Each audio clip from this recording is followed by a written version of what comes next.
அன்பார்ந்த முருக பக்தர்களுக்கு வணக்கம். உலகெங்கும் வாழும் முருகர் சொந்தங்களுக்கு வணக்கம். என்னுடைய திருநெல்வேலி பயணம் ரொம்ப சிறப்பாக முடிஞ்சு சென்னை திரும்பிட்டேன்.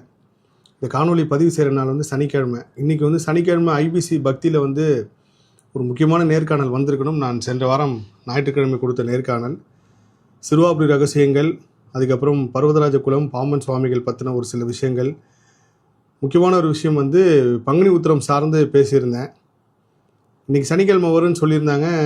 சேனல் தொடர்பு கொண்டும் போது, சார் அன்றைக்கி எடுக்கும் போதே பல தடங்கல்கள், சார் ஃபைலே கராப்ட் ஆகிடுச்சிங்க சார், எங்களால் ரெக்கவரியே பண்ண முடியல, காலையிலேருந்து முயற்சி பண்ணிட்டே இருக்கோம், எப்படியோ ரெக்கவரி பண்ணிடலாம் அப்படின்னு சொல்லி நாங்கள் பண்ணோங்க சார், அதில் தான் உங்கள்கிட்ட சொல்லலை அப்படின்னாங்க. எனக்கு ஆச்சரியமாக இருந்துச்சு. இந்த மாதிரி விஷயங்கள் எனக்கு தொடர்ந்து நிறைய சுற்றி நடக்குது. நான் கர்ம ஆராய்ச்சியிலும் சரி, முருகர் ஆராய்ச்சியிலும் சரி, முருகப்பெருமான் எதை அனுமதிக்கிறாரோ அது மட்டும்தான் என்னால் சொல்ல முடியுது. சில விஷயங்கள் நான் உத்தரவு கேட்டு வரல அப்படின்னா நானே பதிவு செய்ய தவிர்த்துருவேன்.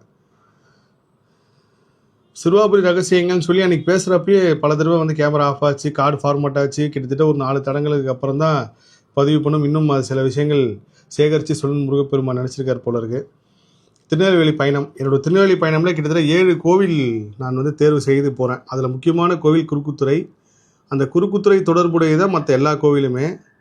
திருச்செந்தூருக்கும் குறுக்குத்துறைக்கும் இலங்கைக்கும் ஒரு தொடர்பு இருக்குது. அந்த தொடர்பு முருகப்பெருமான் என்னோட ஆராய்ச்சியில் ஒரு விஷயத்தை உணர்த்துறாரு. அது சம்மந்தம் முதல்ல திருநெல்வேலி போனோன்னா குறுக்குத்துறை போயிடணும், குறுக்குத்துறைக்கிட்ட தான் நம்ம முருகர் ஆராய்ச்சி தொடங்கணும்னு சொல்லி அந்த கோவிலுக்கு போகிறேன். கிட்டத்தட்ட திங்கக்கிழமை மதியானம் ரீச் ஆகிட்டேன். கோவில் 4:30 மணிக்கு தான் திறப்பேன்னு சொன்னாங்க. திருநெல்வேலியிலேருந்து நான் அந்த கோவிலுக்கு போகிறதுக்கு கிட்டத்தட்ட ஒரு 14 கிலோமீட்டர்.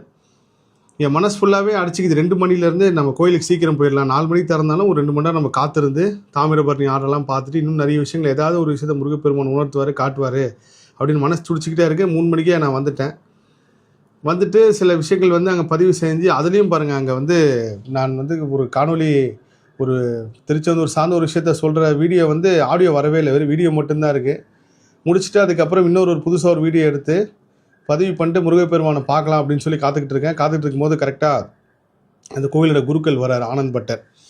அவர் வந்தோடனே என்கிட்ட சொல்கிறார், ஐயா என்ன ஞாபகம் இருக்குங்களா அப்படின்னு கேட்டார். என்னங்கன்னா, நான் உங்களுக்கு திருச்செந்தூரில் ஒரு வேல் கொடுத்தாலே அந்த வேலை நான் தான் கேட்டேன், ஞாபகம் இருக்கா அப்படின்னு. அப்புறம் எனக்கு பழைய மெமரிஸ் கலெக்ட் பண்ணி பார்த்தா, ஆமாங்கய்யா, நான் அப்போ அவர்கிட்ட என்ன சொன்னேன்னா, எனக்கு முருகர் உத்தரவு கொடுத்தா கண்டிப்பாக உங்கள் கோவிலுக்கு தரேன் அப்படின்னு சொல்லியிருந்தேன். அவரும் பெருந்தன்மையாக சரிங்க முருகர் உத்தரவு கொடுப்பாரு அப்படின்னு சொல்லி வச்சுட்டாரு.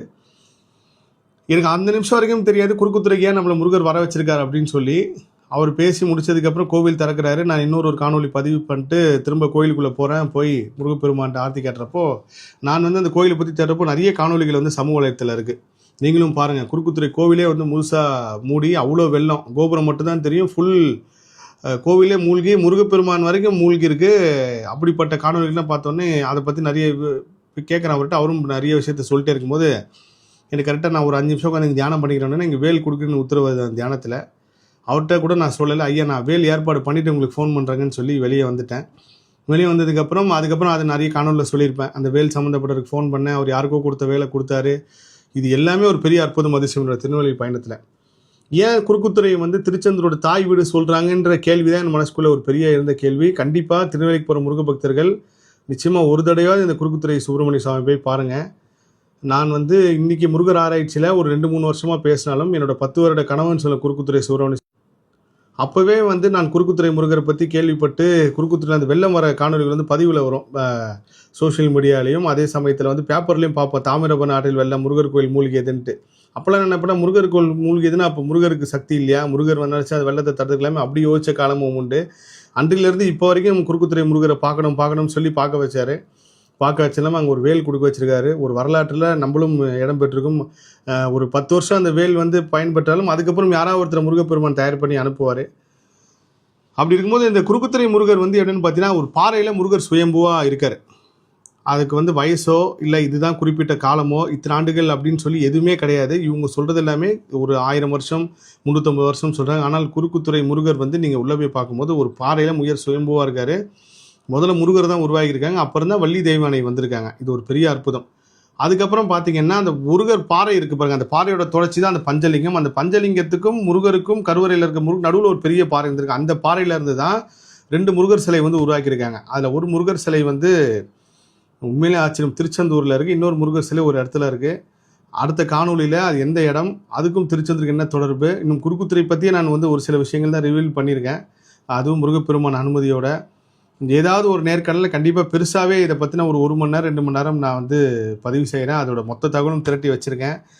பெரிய விஷயம் வந்து பஞ்சலிங்கம், அது பார்த்துருப்பீங்க பார்வதி தேவியோட. இதோட தொடர்ச்சி தான் திருச்செந்தூர்லேயும் அந்த பஞ்சலிங்கம் இருக்கிறது.